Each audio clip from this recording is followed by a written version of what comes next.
multo, kaluluwang ligaw, masamang espiritu.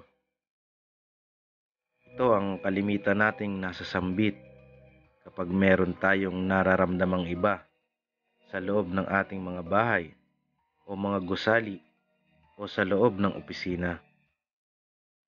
Maging sa napupuntahan nating mga lugar, yung tipong pakiramdam natin ay palaging may nakatingin o kasama tayong iba sa pakiramdam, dahilan upang tumayo ang ating mga balahibo sa katawan. Ibabahagi ko sa inyo ang ilan sa paraan upang mawala ito kung meron man, at mapanatag na ang inyong pakiramdam sa inyong tahanan o lugar na palagi niyong tinitigilan.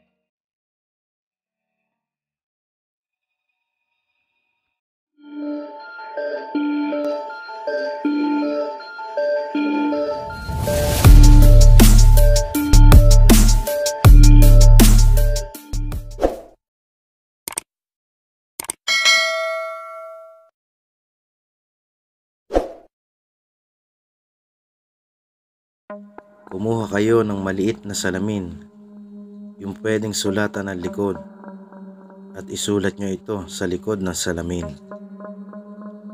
Tremenda, Ensiu Babit, Notambat, Estutum, Tenetilsum.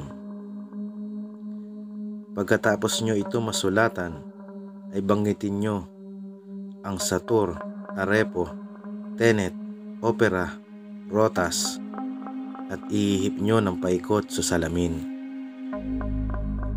Saka nyo ito ilagay sa sulok ng bahay o ng lugar kung saan meron kayong nararamdamang ibang enerhiya sa lugar. Iwanan nyo ito na magdamag.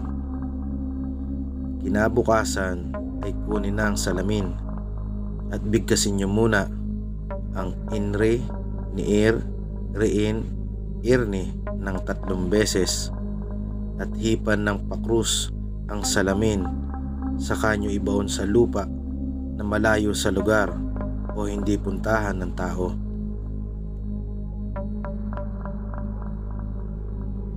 Kumuha ng isang garapong babasagin na may mahigpit na takip.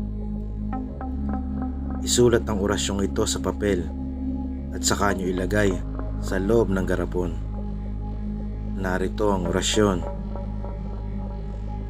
Oaoksa Yoramo, Opaleya Hayilapo, Omaroyaks Uao.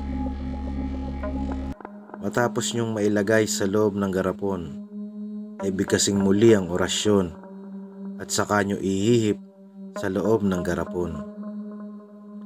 Hayaan nyo itong nakabukas at ilagay sa sulok ng bahay o sa lugar na may nagpaparamdam na kaluluwa o espiritu. Kinabukasan ay kunin nyo na ito at bago nyo takpan ang garapon, ay bigkasin nyo muna sa bibig ng garapon ang orasyong ito, saka nyo ito takpan. Maria Mayram. Saka nyo ito takipan ng mahigpit at saka ibaon ito sa lupa na hindi mahahakbangan ng tao.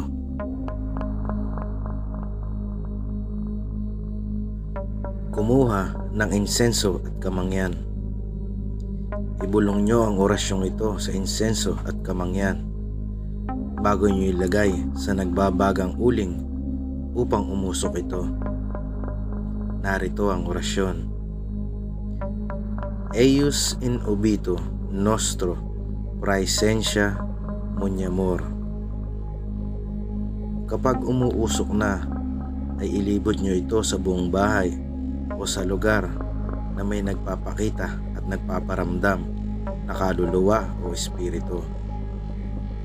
At habang inililibot nyo ito sa lugar, ay sasabayan nyo ito ng dasal na ganito.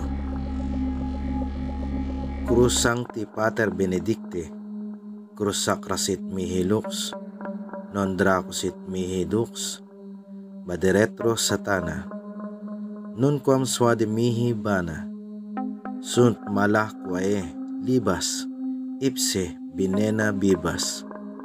Per Jesum Christum Dominum nostrum. Amen.